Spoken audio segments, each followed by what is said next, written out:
Hello. Ito guys, luto tayong almusal ko guys.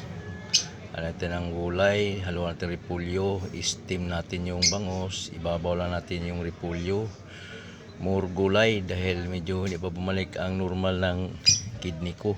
So ito munang gagawin ko guys, parang maraming gulay. Yan, lagyan natin saging. Lagyan natin ng kunting asin, kunti lang, tapos timplahan natin.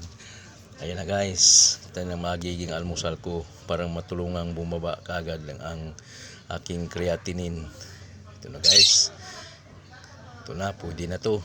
Kain na tayo guys.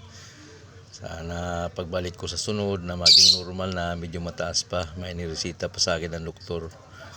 Kaya yan, ito munang gagawin ko, parang more gulay daw sabi ng doktor. Parang kunti lang kain makanin. Salamat guys.